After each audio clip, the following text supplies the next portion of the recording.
So we're speaking with Catherine Linka, the author of A Girl Called Fearless, a young adult romantic speculative fiction novel out now through St. Martin's Press. So, Catherine, we have quite a fascinating premise with this book. There's been a disaster due to synthetic hormone in a major food source, beef, which has killed 50 million young women.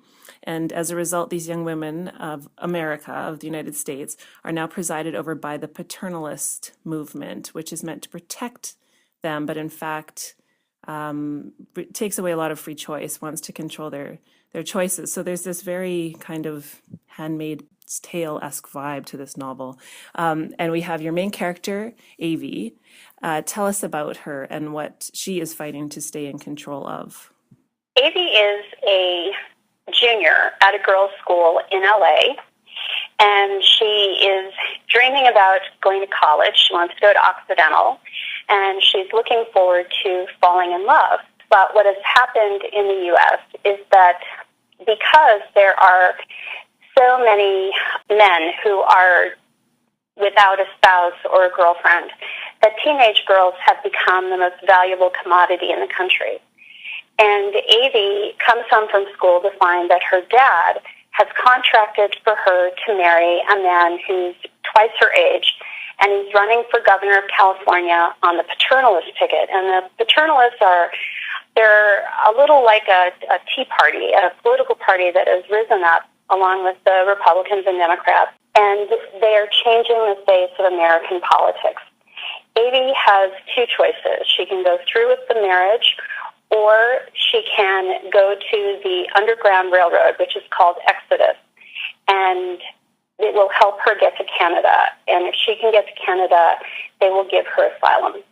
Mm-hmm. She's choosing to go on the run to protect marriage her. Or go on the run, yes. Marriage or go on the run, right.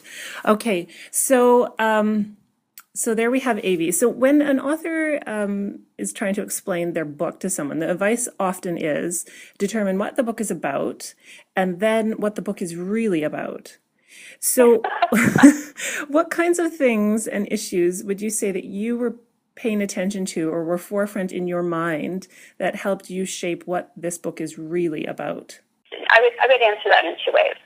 The first is that because it's speculative fiction, it began with a question, which is, what if American teenage girls had to live with the same rules and restrictions that affect girls in developing nations around the world? And many of the things that I show in my book are actually things that girls in Asia, Africa, and the Middle East have to deal with on a regular basis. Limited access to education, not being allowed to make choices about who they marry, choices about careers, etc.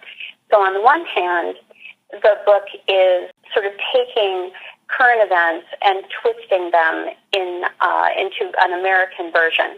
On the other hand, what I realized is that when we write, we're writing our story. Our stories are our story, but they're in disguise.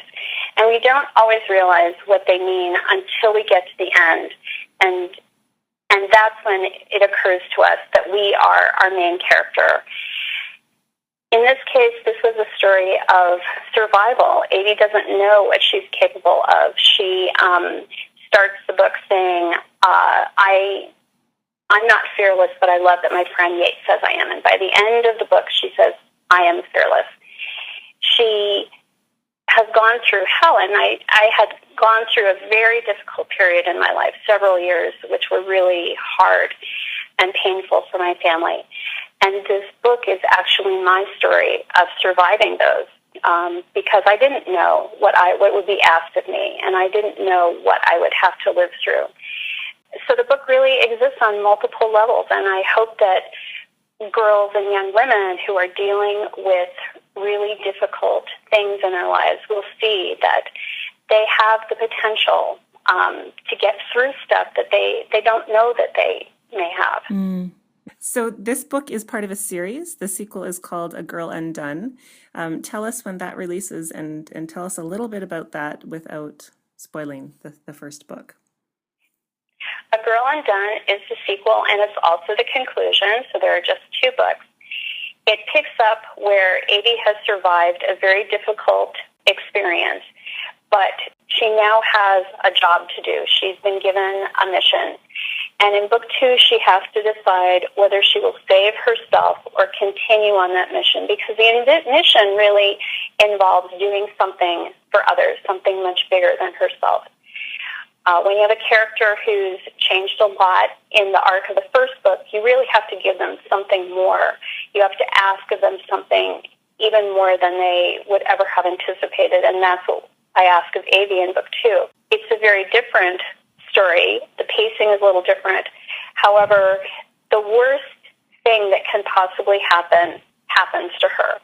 And so, again, she has to decide and figure out how she is going to live through this horrible, horrible situation. Mm.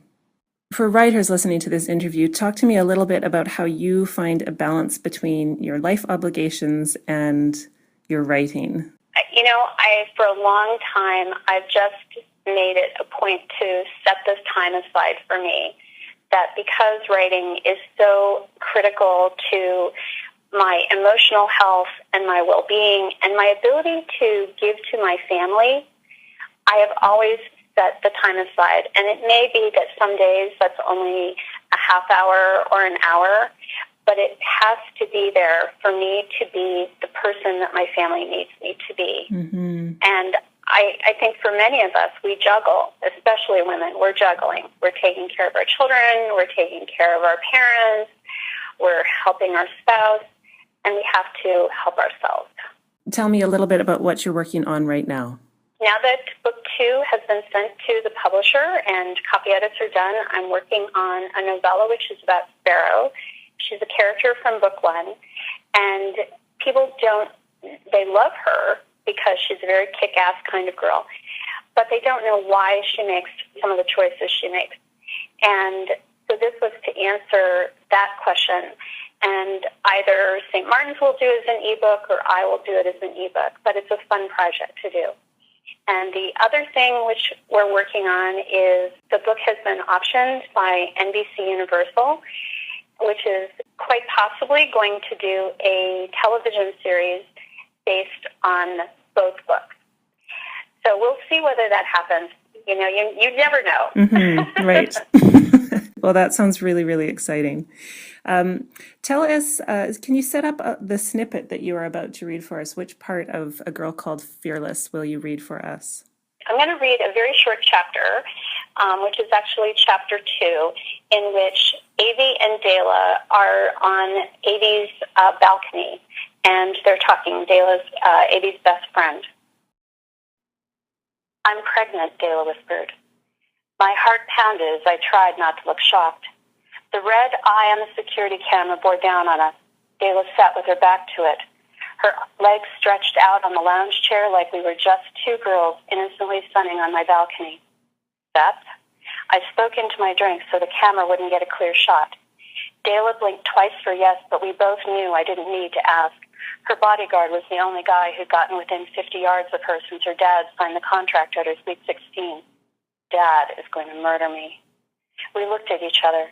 Dela had broken at least 4 clauses in her marriage contract. Sure, her dad was going to be pissed. $6 million, that's what Seth and Dela had just cost him. What are you going to do? Dela dropped her hand into the gap between our chairs and scooped the air like she was digging a hole. No! She was going underground. She blinked twice. I got up and wrapped my arms around her. No, you can't go. You can't leave me. Dela buried her face in my hair, and I tilted mine toward the camera and beamed like she'd just asked me to be her maid of honor. It was killing me, smiling like that and holding in how I really felt. But what else could she do? I made myself whisper, "Don't cry. They'll see you." The border was at least 1,000 miles from L.A., but she and Seth were going to make a run for it. Seth was looking at prison. The only choice left for them was to defect to Canada, the one country in the Americas that wouldn't send you back to the U.S. if you were running from a contract.